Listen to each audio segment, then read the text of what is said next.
90 के आसपास तो पता भी नहीं चलता कि गाड़ी चल भी रहा है। भाई मैं इसके आगे नहीं बढ़ने दूंगा आपको। 100 की स्पीड में गाड़ी चल रही है, फिर भी ये 2000 आरपीएम पे उसने होल्ड कर रखा हुआ है। दिस इज नॉट वेरी छोटी सेफ। छोटी दिख रहा है, वो व्यू नहीं आ रहा था, बस कार का पिक्चर से आ रहा था। These things are little bit scary। जो लोग बोलते हैं ना गिमिक फीचर है, कुछ गिमिक फीचर नहीं है। नो कॉपीराइट वाला म्यूजिक लगा के चेक कर रही हूँ। ये है headlight performance. Hello everyone, this is Pragalva And this is Aditya.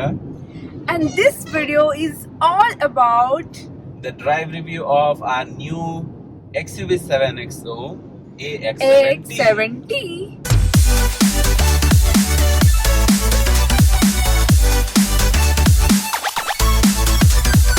It's been already 20 days Since हमने we brought the vehicle. But हमने हाईवे पे ट्राई नहीं किए थे, सिटी के अंदर ही हमने सब कुछ ट्राई किया था। तो this is for the first time we came to see how it is working, whatever the features they have given. We are just trying out. बहुत दिन हो गया एक्चुअली, हमें टाइम नहीं मिल रहा था, हम ट्रिप पे चले गए थे, देन ऑफिस वर्क, देन आज ही हमें टाइम मिला है। तो इवनिंग में हम थोड़ा बैंगलोर से बाहर आ गए हैं ओसूर रोड की तरफ and we are going towards Tamil Nadu. So he is going to give you the review of the driving and I will give you the review of the sitting things. तो या ये है को ड्राइवर की सीट, जहाँ पे कि आपको ये वाला स्क्रीन मतलब देख सकते हैं आप, और मिडिल वाला भी आप ऑपरेट कर सकते हैं एंड ये वाला भी ऑपरेट कर सकते हैं। And there is AC here जो कि आप अप एंड डाउन करके इधर आपके हिसाब से रख सकते हैं। This one two operate the glass. Actually umbrella वाला स्टैंड है जो कि मैंने अभी बोतल रखा है छोटा सा, इसमें भी काफी एक बड़ा वाला बोतल रह जाएगा। तो ऑलमोस्ट बहुत स्पेस है यहाँ पे, बहुत कुछ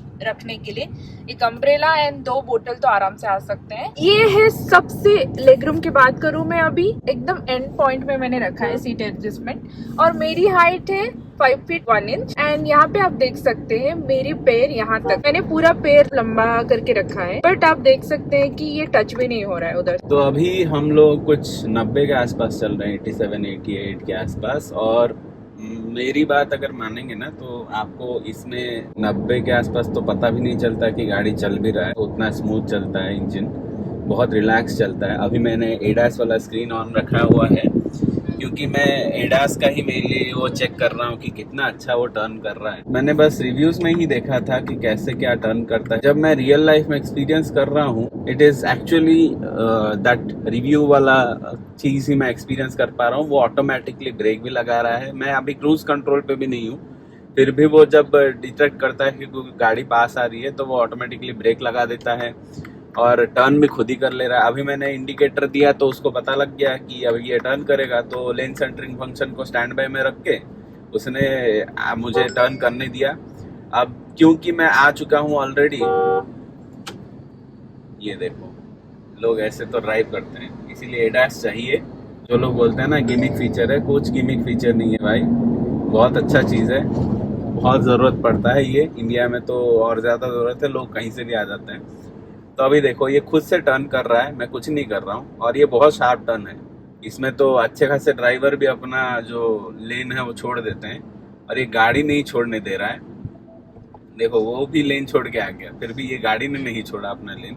मैंने सिर्फ हाथ रखा हुआ है क्योंकि हाथ डिटेक्ट करता है, वरना वो शोर मचाता है। अगर इंजन की एनवीएच की बात करें तो सिटी ड्राइव में एनवीएच आपको थोड़ा बहुत पता लगेगा कि ये एक डीजल इंजन है, इतना साइलेंट नहीं है एज पेट्रोल इंजन। ये आइडलिंग में भी थोड़ा आपको महसूस होगा कि हाँ ये बड़ा इंजन है और डीजल इंजन है। बाकी परफॉर्मेंस में तो आपको वैसे भी कोई भी महिंद्रा की गाड़ी में आपको परफॉर्मेंस का इश्यू कभी नहीं मिलेगा क्योंकि उन लोग का डीजल इंजन बहुत मस्त होता है। और ये इसका सस्पेंशन काम करते हुए डाविंची सस्पेंशन जो इन्होंने इंट्रोड्यूस किया है, न्यू डाविंची सस्पेंशन, तो बहुत ही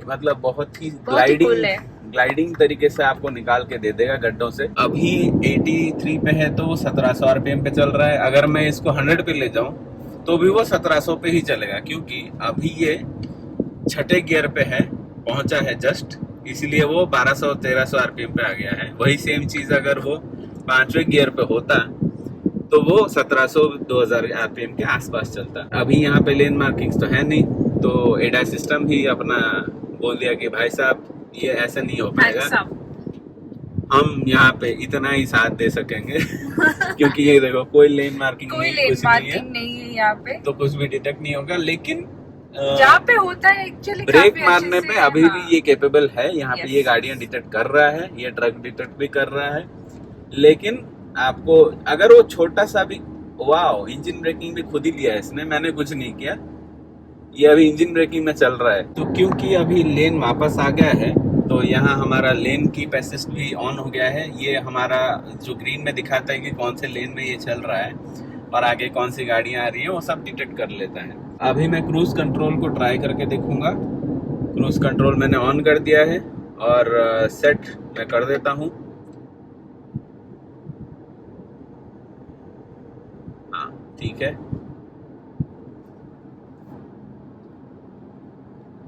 मस्त टर्न ले रहा है भाई। बस ये ट्रक वाले अपना लेन छोड़ देते हैं इसलिए थोड़ा बहुत डर लगता है, बाकी तो टर्न तो मस्त ही ले रहा है ये। अभी फिर से गया लेन और तो यहाँ भी कुछ देर बाद वो नॉर्मल हो गया। अभी ये तो आप देख सकते हो स्क्रीन, और ये रहा आपका म्यूजिक। बाकी ये फन वर्क जो फन एंड वर्क जो है ये सेक्शन, यहाँ पे आप एक्चुअली इनबिल्ट सारे चैनल्स ऑलरेडी है। यहाँ पे आपको बस लॉग इन करना है और यहाँ पे आप देख सकते हो video, audio and connect, Instagram, Facebook, जो भी यहाँ पे को ड्राइवर की सीट में बैठ सकते हैं सब यहाँ पे, मतलब मोबाइल छोड़ के भी यहाँ पे सब कुछ एक्सेस कर सकते हैं। ये है शॉपिंग का भी एप्स यहाँ पे अवेलेबल है, आपको बस लॉग इन करना है। एंड मुझे ये अच्छा लगा ताकि मतलब मैं बैठते बैठते ही शॉपिंग कर सकूँ। ड्राइवर को एक्चुअली स्क्रीन विजिबल नहीं होता है, ये मिडिल स्क्रीन तक की यहाँ इनको दिख रहा है आई गेस, है ना? हाँ, वो वाला स्क्रीन मुझे बस थोड़ा बहुत दिखता है कि कैसे क्या उसमें चल रहा है। मतलब बहुत बेयर मिनिमम कि यहाँ आप बता सकते हैं कि ऑन है और कुछ तो चल रहा है वहाँ पे, ऐसे आप फिगर आउट नहीं कर पाओगे कि क्या चल रहा है। अभी मैं क्रूज कंट्रोल ट्राई करने की कोशिश कर रहा हूँ। Cruise control on, stand by. कितना स्पीड में सेट हुआ है ये कहाँ दिखता है? नहीं, ये तो सेट नहीं हुआ। वैसे ये मेरा पहला एक्सपीरियंस है क्रूज कंट्रोल वाला गाड़ी चलाने का, तो गाइस डोंट जज मी अगर मैं कुछ गलत कर भी रहा हूँ तो। हाँ, ये एक्टिवेट हो गया। अब ये 70 पे चल रहा है। अभी मैं इसका स्पीड बढ़ा देता हूँ। 90 पे किया तो पूरा एग्रेसिवली इसने 90 पे पहुंचाने की कोशिश कर रहा है आराम से। अब ये टर्न में खुद ही ले रहा है, मैं बस इसको पकड़ा हुआ हूँ ऐसे, बस कि सेंस करता रहे मेरा हाथ है। भाई ये प्रॉब्लम है, ये प्रॉब्लम्स के लिए ही जो ह्यूमंस को भी उसने डिटेक्ट किया, ये प्रॉब्लम के लिए ही आपको इमरजेंसी ब्रेक वाला सिस्टम चाहिए। अच्छा, अभी मैं समझा इसको कैसे ऑन करना है। इसको बटन को प्रेस करके फिर एक बार उसका जो स्पीड बटन है एक बार ऊपर करना है, फिर वो चालू होता है। अभी 70 पे सेट हुआ, अभी मैंने इसको बढ़ाया 75 किया, फिर पहुंच गया। अब मैं इसको 80 पे करता हूँ। चलो 90 पे ही कर लेते हैं, देखते हैं। नहीं, ज्यादा नहीं, बस 80 पे। 83 पे सेट है, 85 करते हैं। वो ट्रक के पास मतलब वो स्लो कर रहा है कि नहीं वही देखना है मुझे एक बार बस। 80 पे करो भाई। भाई ये सब सीधे लाइन पे ट्राई देखो करो। देखो देखो, स्लो कर रहा है, अपने आप स्लो कर रहा है। देखो पूरा स्लो कर रहा है। अब ये ट्रक के स्पीड से ही वो चल रहा है। ट्रक 66 के आसपास चल रहा है, हमारा गाड़ी भी 66 पे ही चल रहा है। यही चेक करना था मुझे, क्योंकि ये सब रिव्यूज पे मैंने देखा था। आज पहली बार लाइफ में मैं कर रहा हूँ। तो हम लोगों ने लेन अपना चेंज कर लिया, तो ये तुरंत इसने स्पीड बढ़ाया फिर घटाया, क्योंकि वो सामने वाले कार ने ब्रेक लिया। अब ये पूरा स्पीड आराम से बढ़ा के ये चल रहा है। These things are little bit scary for a driver who used to drive a Maruti Brezza, जिसमें कोई फीचर नहीं आता था। लेकिन ये एक बार आप सीख जाओगे ना, तो आपको जो है मतलब वो कॉन्फिडेंस रहेगा गाड़ी के ऊपर कि हाँ मैं ठोकूंगा तो नहीं एटलीस्ट। अब इसने ब्रेक खुद ही मार लिया भाई, पूरा इतने जोर से ब्रेक मारा भाई, क्योंकि वो सामने वाला गाड़ी जो है 40 पे चल रहा था ना, तो ये इसलिए तो पूरा सामने- खींच के ब्रेक मार दिया इसने। ऐसा नहीं कि ये आपको ठोक देगा, लेकिन अगर आप ब्रेक मारते हो ना तो क्रूज कंट्रोल अपने आप बंद भी हो जाता है। आई थिंक सबको पता ही होगा ये सब चीजें। ये तो मेरे लिए नई बात है, इसलिए तो जब हाईवे खाली पड़ा होता है ना, तब क्रूज कंट्रोल यूज करने में ज्यादा मतलब समझदारी बनती है, क्योंकि आपके पैरों को जो है वो रेस्ट मिल जाता है। अभी तो मुझे उतना कॉन्फिडेंस आया नहीं है क्रूज कंट्रोल के लिए, इसलिए मैं मैनुअल ही चला रहा हूँ। और ये स्पीड गेन करके मैं 100 तक पहुंच गया, मतलब 98 तक पहुंच गया और पता भी नहीं चला कैसे पहुंच गया। लेकिन तगड़ा ब्रेक मारता है भाई, पूरा पहुंचा देता है आपको ब्रेक कि भाई मैं इसके आगे नहीं बढ़ने दूंगा, आपको नहीं जाने दूंगा इस गाड़ी के अंदर। मजा आ गया। आपको कैसा लगा बताओ? बताएंगे सब लोग कमेंट में। बढ़िया लगा। ये टर्न भी खुद ही कर रहा है गाइस, मैं कुछ नहीं कर रहा हूँ। अभी मैंने इसको एक्चुअली डाउनहिल जा रहा था तो थोड़ा मैंने ब्रेक प्रेस किया, तो इसने खुद से डाउन शिफ्ट करके आई थिंक 2 गियर डाउन किया, 4th गियर में ले आया ताकि इंजन ब्रेकिंग चलता रहे। तो ये एक अच्छी चीज, मतलब मुझे नहीं पता थी कि ऑटोमेटिक्स में कैसे एक्चुअली डाउनहिल में असिस्ट मिलता है, तो ये मैं पहली बार एक्सपीरियंस किया हूँ, वो भी बहुत मस्त लगा। और मैं जनरली तो ये स्क्रीन कभी ऑन नहीं रखता हूँ, लेकिन मुझे मजा आ रहा है ये देखने के लिए, ऐसा लग रहा है कि वीडियो गेम चल रहा है सामने। जब बारिश वारिश हो, कोहरा चल रहा हो, तब तो ये बढ़िया काम करेगा, क्योंकि विजिबिलिटी बहुत कम हो जाती है ना तब। अगर आपको नहीं चाहिए ये स्क्रीन, आपको ऑफ करना है, तो ये वाला बटन है जो कि मुझे लग रहा है कि ये नहीं, आप प्रेस हो गया ना। नहीं, ये कुछ सेकंड बाद क्यों प्रेस नहीं हो रहा था फिर? वो वही तो दिक्कत है ना ये वाले बटन्स की। तो ये कार में एक्चुअली इन लोगों ने ये कैपेसिटिव बटन्स दिया है यहाँ पे, जो कि बहुत मतलब इनकन्वीनियंस वाली बात है। यहाँ पे फिजिकल बटन देना चाहिए ताकि आप एक बार में अभी मैं press ट्राई करें कर तो- रही थी, जैसे यहाँ पे स्क्रीन ऑन करने के लिए, ये स्क्रीन अभी ऑफ हो गया है, तो फिर से हम ट्राई करते हैं इसको ऑन करने के लिए। अभी ऑन हुआ। तो और एक्चुअली क्या होता है ना, मैंने अभी तक जितना ऑब्जर्व किया है, उसको एक सर्टेन प्रेशर से दबाना पड़ता है वो पॉइंट पे जहाँ पे वो बटन का मार्किंग दिया हुआ है, तब जाके वो काम करता है, नहीं तो नहीं काम करता है। वो फिजिकल स्विच होता ना, तो आपको टैक्टाइल फीडबैक भी वहीं पता लग जाता कि हाँ हो गया है चालू या बंद या कुछ भी। और एक ड्राइव रिव्यू के अंदर ही मैं बताना चाहूंगा कि इस गाड़ी में ना इन लोगों ने जो एवरेज फ्यूल कंजम्पशन का जो कॉन्सेप्ट दिया है, ये पता नहीं किसने डिजाइन किया है और क्यों ऐसा डिजाइन किया है। मतलब क्या सेंस बनता है इस बात का? 21.4 kmpl का ये लोग अभी एवरेज फ्यूल कंजम्पशन दिखा रहे हैं मुझे, जो कि आई नो कि इट्स नॉट अचीवेबल एंड ये नहीं आएगा। ये 15, 16, 17 से ज्यादा 17 तक आया होगा, उससे ज्यादा कभी नहीं आएगा। क्योंकि हमने स्टार्ट जब किया था घर पे, तो हमने आइडलिंग भी 10-15 मिनट 10 मिनट आइडल पे रख के वो सब कुछ सेटअप पोछा वोछा सब मार रहे थे। तो और उसके बाद हमने सिटी में भी थोड़ा बहुत ड्राइव किया है, और 60-70 के स्पीड में बहुत टाइम पे ड्राइव किया है, फिर 40 के स्पीड में ड्राइव किया है। अभी जाके जब हम हाईवे पे 70-80 चल रहे हैं, तो उसने तुरंत उसको 21, 21.5 तक पहुंचा दिया था। ऐसा नहीं होता है भाई एवरेज फ्यूल कंजम्पशन। तो ये कैलकुलेशन गलत है, क्योंकि मैं अभी फ्यूल जो सिटी में हमने जब नया गाड़ी था, पूरा सिटी में ही ड्राइव किया, तो ऑलमोस्ट 9.5-10 का ही माइलेज आया था मुझे। तो मतलब हैवी ट्रैफिक क्या बात कर रहा हूँ मैं, मतलब heavy to heavy Bangalore traffic में, और बिल्कुल भी इंजन को ऑफ न करके अगर आइडलिंग भी कर रहा हूँ, तो 9.5 से 10 का माइलेज वैसे भी मिल ही जा रहा है। और मैं नया ऑटोमेटिक ड्राइव कर रहा हूँ, तो थोड़ा बहुत मुझे मतलब हैबिचुएटेड होने के लिए भी टाइम लगा इसके स्पीड्स और इसके जो गियर शिफ्ट पैटर्न्स वगैरह के लिए। तो उस हिसाब से देखा जाए तो ये कैलकुलेशन बहुत गलत बताता है। तब मुझे आई थिंक 10:30 के आसपास बता रहा था, और 9:30 से 10 के आसपास आया था मुझे। लेकिन ये वाला तो 20.4 मतलब 20.4 का एवरेज फ्यूल कंजम्पशन कभी नहीं हो सकता इतने बड़े गाड़ी में। ये कोई हाइब्रिड टेक्नोलॉजी नहीं है कि आपको इतना माइलेज दे देगा। तो ये तो गलत बात बताता है। और दूसरा गलत बात है ये बटन्स जो नहीं होने चाहिए थे, प्रॉपर फिजिकल बटन्स होने चाहिए थे। और तीसरी और सबसे महत्वपूर्ण बात जो मेरी मैडम भी एग्री करती है और मैं भी एग्री करता हूँ, कि एसी के लिए डेडिकेटेड बटन नहीं है यहाँ पे, जो कि हम डायरेक्टली कर सकते हैं। हाँ, एलेक्सा दिया हुआ है कि जो कंट्रोल करके दे देगा आपको, लेकिन मतलब ये सारी चीजों के लिए एक ही बटन है, जो कि आप जो भी प्रेस करो, लाइक ये आपने प्रेस किया साउंड के लिए, तो आपको यहाँ पे अभी साउंड के लिए आप ऐसे घुमा के इसको अप एंड डाउन कर सकते हैं। और एसी के लिए भी एक बटन और- दिया है जो एसी का स्क्रीन हाँ। खोल तो देगा, लेकिन आपको फिर वही रोटरी नॉब या फिर ये क्या बोलते हैं स्क्रीन से ही आपको करना पड़ेगा, which is not a very right thing for driving safety.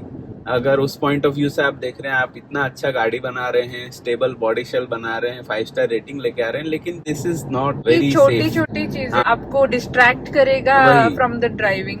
अभी स्क्रीन मेरा चेंज हो गया, मुझे नेविगेशन देखना है तो मुझे यहाँ पे ये कट करना पड़ेगा, फिर यहाँ पे जाना पड़ेगा मुझे, तो ये गलत बात है ना, ऐसा नहीं होना चाहिए। ये this should be easy to use, ना कि इतना सब कुछ प्रोसेस फॉलो करना है। आई थिंक चाहती हूँ इसीलिए इन पहले। लोगों ने एडास इतना स्ट्रांग बनाया है कि ताकि- आप लोग ऐसी कंट्रोल करते करते गाड़ी ना ठोक दो। एग्जैक्टली। बात करते हैं हमारा ये वायरलेस चार्जिंग के लिए, जो कि ये मुझे काफी अच्छा लगा। ये ऐसे एक बार में ही ओपन हो जाता है and will try it here. अब देखते हैं कि मेरा वाला ये फोन है जो कि चार्जिंग पैड के ऊपर मैं रख रही हूँ, ये वाला चार्जिंग पैड है, तो आप देख सकते हैं कि वो ऑटोमेटिकली चार्ज हो रहा है एंड उसके अंदर एक फैन भी, मतलब थोड़ा सा वेंटिलेशन भी लगाया हो रहा हुआ है, है, तो वो गर्म नहीं हो रहा है होने फोन। से तो रोकता है। यहाँ से उठा के अगर आप यहाँ पे रख लीजिए, ये है नॉर्मल स्टैंड जहाँ पे कि ये चार्जिंग नहीं होता है, बट इधर रखने से ये चार्ज आराम से हो रहा है। देख रहे हैं आप, चार्ज हो रहा है। बहुत लेकिन अच्छा है। वो इतना आपको नहीं है कि वो पूरा 65 वाट से चार्ज करा देगा, वो सब नहीं मिलेगा आपको, वो बहुत स्लो चार्ज होता है। अगर आपको ज्यादा फास्ट चार्जिंग चाहिए तो यहाँ पे 65 वाट का वो पोर्ट दिया हुआ है, उसमें आप केबल लगाइए और मस्त चार्ज कीजिए, फोन जल्दी चार्ज हो जाएगा आपका। अच्छी को ड्राइवर सीट में मुझे ये लगा, ये वाली चीज, यहाँ पे एक मिरर दिया गया है, यहाँ पे एक लैंप दिया गया है, मतलब एक लाइट भी है इधर ऊपर में, और ये है मिरर जो कि ऐसे ओपन करने के बाद ऑटोमेटिकली ये ऑन हो जाता है। ये मुझे काफी अच्छा लगा ये वाला। एक और चीज हमने टेस्ट किया ही नहीं, वो है ड्राइव मोड। जैप मोड में ही हम चला रहे थे, अब करते हैं इसको जूम मोड एक्चुअली में। ये 3 ड्राइव मोड है, जो कि zip, JAP and zoom. Zip है जो इकोनॉमी मोड टाइप का, सिटी टाइप नहीं इकोनॉमी ड्राइव मोड है। सिटी में डिफॉल्ट चलता है जैप मोड में, और ये जूम मोड है जो पावर ड्राइव के लिए है। यहाँ पे स्क्रीन भी चेंज हो जाता है उसके हिसाब से, आपको स्पोर्टी सा डिस्प्ले बन जाता है यहाँ पे। और उसके बाद आप जब चलाएंगे ना तो वो गियर ज्यादा होल्ड करके रखता है, तो आपको पावर ज्यादा मिलती है। वैसे जैप और जूम में आपको जो है वो पावर डिलीवरी एक ही, मतलब एक ही अमाउंट ऑफ bhp 180 bhp ही मिलती है, लेकिन आपका जो गियर रेशियो होल्डिंग है वो बढ़ जाता है। तो अभी देखिए ये 2000 rpm पे वो रख ही रहा है गाड़ी को, जब मैं स्पीड बढ़ाते जाऊंगा तब वो गियर बढ़ाएगा, नहीं तो नहीं बढ़ाएगा। जब मैं थ्रॉटल को पुश कर रहा हूँ तो वो गियर को चेंज नहीं कर रहा है और होल्ड करके रख रहा है, ताकि मैं ज़्यादा पावर पा सकूं अपने गियर शिफ्टिंग से। और इसका स्पोर्टी डिस्प्ले भी चेंज हो जाता है ताकि आपको एक स्पोर्टी अनुभव मिले। वैसे जैप मोड में भी इनफ पावर है, बस वो गियर शिफ्टिंग को थोड़ा लेट करके आपको स्पोर्टी फीलिंग दे देता है। लेकिन नोटेबल बात यह है कि आप जूम मोड में क्रूज कंट्रोल नहीं लगा सकते, आपको जैप मोड लगाना ही पड़ेगा। 100 की स्पीड में गाड़ी चल रही है, फिर भी ये 2000 आरपीएम पे उसने होल्ड करके रखा हुआ है, क्योंकि ये आपको और भी पावर देना चाहता है। तो ये तो हो गया जूम मोड की बात। अब हम कर लेते हैं इसको जिप मोड में। आप कस्टम मोड्स भी बना सकते हैं, और जिप तुरंत मोड उसका में आते speed हो ही गया। स्क्रीन उसका चेंज हो गया और गाड़ी बहुत ज़्यादा रिलैक्स चलने लगी और स्टीयरिंग बहुत ज़्यादा लाइट हो गया है। तो ये आपको, अगर आप नए ड्राइवर हैं और आपको ज़्यादा कॉन्फिडेंस नहीं है तो आप इस मोड में भी चला सकते हैं, क्योंकि इसमें आपको 150 bhp के आसपास मिलता है, ऑलमोस्ट 30 bhp कम मिलता है। तो आपको पावर डिलीवरी भी बहुत लीनियर फील होगी, क्योंकि गाड़ी का वजन ऑलरेडी 1850 किलो के आसपास है, ऊपर से आप खुद भी बैठे होंगे उसमें, तो वो जो है आपको थोड़ा सा अंडर पावर्ड फील हो सकता है। लेकिन मुझे तो अभी फील नहीं हो रहा है। अगर आपको ज़्यादा रैश ड्राइविंग करनी है फिर ही फील होगा, क्योंकि ये 80 की स्पीड में अभी भी चल रहा है और ज़्यादा कुछ मतलब ऐसे लैग फील नहीं हो रहा मुझे। तो मेरे हिसाब से zap mode is almost, it will serve all of your purposes. आपको जूम मोड की ज़रूरत पड़ेगी नहीं, लेकिन हाँ आप ट्राई कर सकते हैं, मज़ा तो आता है, गाड़ी खींचती बहुत है। अब कुछ हम नेगेटिव्स की बात कर लेते हैं। ये तो बस बटन्स वगैरह का नेगेटिव तो हमने बता दिया। और एक इशू है जो महिंद्रा और टाटा के गाड़ियों में आता रहता है, जो रिलायबिलिटी के इशू इसमें भी है। इसमें जो स्टीयरिंग है वो थोड़ा सा लेफ्ट की तरफ अलाइंड है, तो अगर आप स्टीयरिंग को छोड़ दोगे तो वो लेफ्ट की तरफ जा रही है गाड़ी। तो वो मैं सर्विस में बताते टाइम, मतलब देते टाइम उसको मैं ठीक करवा दूंगा। और मुझे लगता है कि ये वाला जो इमरजेंसी ब्रेकिंग सिस्टम वाला बटन है ना, ये वाला नहीं काम कर रहा है, क्योंकि ये सारे बटन्स काम कर रहे हैं, बस ये ही नहीं रेस्पॉन्ड कर रहा है। तो मुझे लग रहा है कि दिस इज नॉट वर्किंग। सो ये भी मैं उनको बताने वाला हूँ कि इसको ठीक करके दो। बाकी तो सब कुछ काम कर रहा है। और ये इलेक्ट्रोक्रोमेटिक मिरर जो है, मतलब ऑटो डिमिंग मिरर जिसे बोलते हैं, उसका सेटअप भी जो है उन लोगों का एक्चुअली बहुत अंदर दिया हुआ है। मतलब इसमें स्क्रीन में ही एक जगह पे डिवाइस सेटिंग्स करके दिया हुआ था, जो मुझे पता नहीं था। तो मैं सोच रहा था कि वो भी काम नहीं कर रहा है, लेकिन उसका सेटिंग मुझे मिल गया और मैंने उसको एनेबल कर दिया है। अब मस्त काम कर रहा है वो। एक इशू ये भी है कि ये जो कैमरा है, कुछ दिन गाड़ी ऐसे रह गया था, हम लोग थोड़ा बाहर गए हुए थे तो कुछ दिन बिना चलाए गाड़ी रह गया था, एक हफ्ते से ऊपर। हाँ, एक हफ्ता ऑलमोस्ट हो गया था उसको। तो ये कैमरा जो है जब मैंने चालू किया तो वो ऑन नहीं हुआ, उसका डिस्प्ले में सिर्फ ब्लैंक गाड़ी दिखा रहा था और कोई व्यू नहीं दिखा रहा था। जैसे एक्चुअली सेंसर सब अभी दिखा रहा है, कर रहे थे। सेंसर चल रहा था, कैमरा नहीं चल रहा था। मतलब 4-5 दिन के बाद जब हम लोग आए एंड हमने ऑन किया तो मतलब सेंसर काम कर रहा था पार्किंग में, बट वो जो ऐसे व्यू दिख रहा है वो व्यू नहीं आ रहा था, बस कार का पिक्चर से आ रहा था और ये कैमरा भी ऑन नहीं हो रहा था। वो हमने थोड़ा दिक्कत फेस किया है यहाँ पे। And I don't know particular charge चाहिए होता है उसके लिए ऑन होने के लिए, या फिर नए कार में कुछ दिक्कत है, प्रॉब्लम है।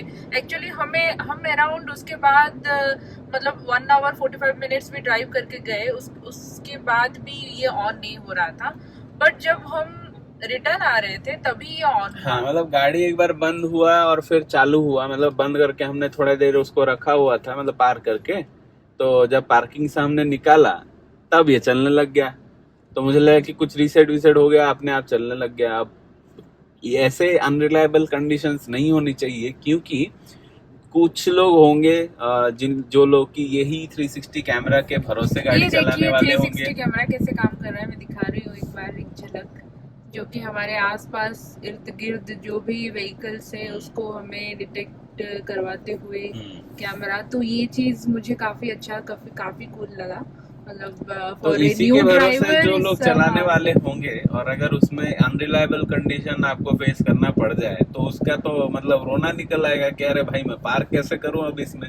तो यहाँ पे ये है आपका गॉगल स्टैंड एंड जो कि आप यहाँ पे रख सकते हैं ड्राइवर्स के लिए मेनली, जो कि इजी है। और उसके अंदर भी थोड़ा सा वो कुशनिंग टाइप का दिया है, तो आपका चश्मा घिसेगा। हाँ, आपका चश्मा घिसेगा नहीं। ये रहा लाइट्स, जो कि ये है लेफ्ट लाइट एंड राइट वाला, पीछे भी है। वैसे हर जगह हर सीट के लिए डिफरेंट लाइट्स हैं। और ये रहा हमारा सनरूफ, जो कि एक बटन के बाद वो ऑटोमेटिकली ऑन हो रहा है। म्यूजिक सिस्टम की बात करें यहाँ पे, तो मैं यहाँ पे एक नो कॉपीराइट वाला म्यूजिक लगा के चेक कर रही हूँ।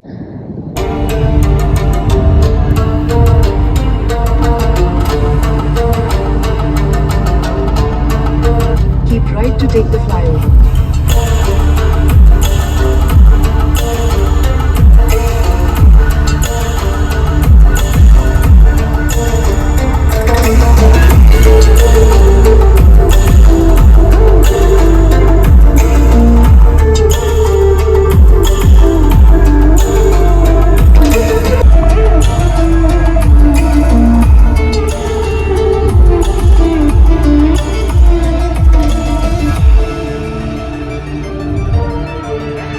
यहाँ पे जो ग्लव बॉक्स है जिसका बटन है ये, यहाँ पे भी एक लाइट दिया गया है वैसे। एंड यहाँ पे एक शेल्फ है, इधर एक, और यहाँ पे भी काफी स्पेस है, जो कि आप बहुत सारी चीजें रख सकते हो अपने हिसाब से। तो गाइस, अभी ये स्टीयरिंग वाइब्रेट हुआ तो मुझे लगा कि क्या हो गया, ऐसे क्यों वाइब्रेट हो रहा है। तो यहाँ पे लिखा आया कि ड्राइवर अटेंशन वाला नोटिफिकेशन, टेक ए ब्रेक, क्योंकि हम लोग ऑलमोस्ट 2 घंटा से ऊपर हो गया चलते चलते। तो उसके वजह से वो driver attention take a break करके एक नोटिफिकेशन आया और वो स्टीयरिंग वाइब्रेट हुआ। तो मैं चौंक गया पहली बार, लेकिन ये अच्छा चीज़ है, आपको मतलब वो जगा देगा आपको नींद से। वैसे जो वेंटिलेटेड सीट है, हमारे मॉडल में वेंटिलेटेड सीट बस 2 ही है, मतलब बस ड्राइवर एंड को ड्राइवर का है। और ये काफी मुझे अच्छा लगा, क्योंकि जो हमारे पुराने गाड़ी था उसमें तो वेंटिलेटेड सीट नहीं था, तो धूप में जब हम लोग ट्रैवल कर रहे थे काफी हमें गर्मी होती थी, जितना भी एसी हो। बट ये वेंटिलेटेड सीट काफी तो भीग जाता था। हाँ, बट वेंटिलेटेड सीट काफी मतलब पीठ से भी और नीचे से भी, मतलब दोनों जगह से काफी कूल कर देता है। तो ये फीचर भी मुझे काफी अच्छा लगा। तो दोस्तों ये है हेडलाइट परफॉर्मेंस, जो कि अभी लो बीम पे है, और ये है हाई बीम, तो काफ़ी स्ट्रांग है। और ये हाई बीम असिस्ट ऑन है, मतलब ऑटो हाई बीम असिस्ट, तो ये लो बीम पे कर देगा अगर कोई गाड़ी डिटेक्ट होता है तो। मुझे ब्रेजा के हेडलैम्प की जो आदत हुई थी, तो मुझे थोड़ा सा अच्छा हेडलैम्प्स की जो एक्सपेक्टेशन है वो हमेशा रहती है, तो वो हिसाब से मैं डिसअपॉइंटेड नहीं हूँ। ये देखिए अभी थोड़ा लो लाइट कंडीशन है, ये फॉग लैम्प मैं ये ऑफ कर देता हूँ फॉग लैम्प्स, तो ये इसका हेडलाइट का थ्रो है, ये सबसे ऊपर वाला थ्रो है, तो दूर तक ये चलता है। और इसका कॉर्नरिंग लैम्प बहुत काम आता है, जिसमें कि टर्न लेते समय जो ब्लाइंड टर्न लेना पड़ता था, तो वो हमेशा मुझे हेल्प करता है। यहाँ पे ट्राई कर सकते हो। और ये है हाई बीम, और फिर गाड़ी डिटेक्ट होते ही वो बंद हो जाता है। ये देखो अपने आप वो डिस्को लाइट बना देता है। और ये फॉग लैम्प जला दिया मैंने, और ये सिर्फ फॉग लैम्प है, इतना ही इसका रोशनी है, जो कि सही है, काफी है। तो ये था दोस्तों हम लोगों का पहला जो लॉन्ग ड्राइव रिव्यू है, हाईवे ड्राइव। और आप लोगों को कैसा लगा आप बताइए। हम लोग को तो गाड़ी बहुत अच्छा लगा, जो फिनिगल्स थे हमने आपके साथ पूरा शेयर किया जो है। बेसिक नॉर्मल जो फीचर्स हाँ। हैं जो हमने आपको शेयर किया है, इससे ज्यादा अगर आपको कुछ चाहिए please write in the comment box and we will try to answer those all. और आपको माइलेज टेस्ट अगर कुछ देखना है वो भी आप पूछ सकते हैं, हम लोग पूरी कोशिश करेंगे कि हम लोग दिखा सकें। हम ये रिव्यू एक एंड यूजर के तरफ से दे रहे हैं, ये कोई पेड रिव्यू नहीं है। हाँ, ये कोई कार ये रिव्यू हमने नहीं है। पे करके रिव्यू बनाया है 28.5 लाख पे करके, तो ये कोई झूठा मूठा कुछ भी नहीं है, इसमें हमारा खुद का पैसा लगा है। और ये बस हम ये एक्सपीरियंस आपको शेयर करना चाहते थे। हाँ। और पीछे वाले सीट में कैसा एक्सपीरियंस हो रहा है वो बाद में हम कभी बैठेंगे तो हम बताएंगे। हाँ। अभी तो अभी तो दोस्त टाइम नहीं लोग ही मिला हैं। एक्चुअली, इतना सब चीज टेस्ट करने के लिए हमारे पास 2-2.5 घंटे ही था सिर्फ। अभी ये वीडियो यहीं एंड करते हैं, तो तब तक के लिए जल्दी से आप सब्सक्राइब बटन प्रेस कर दो, लाइक कर फॉलो दो, करो, सब्सक्राइब करो, लाइक करो, कमेंट करो and thank you for watching. Bye bye. Bye.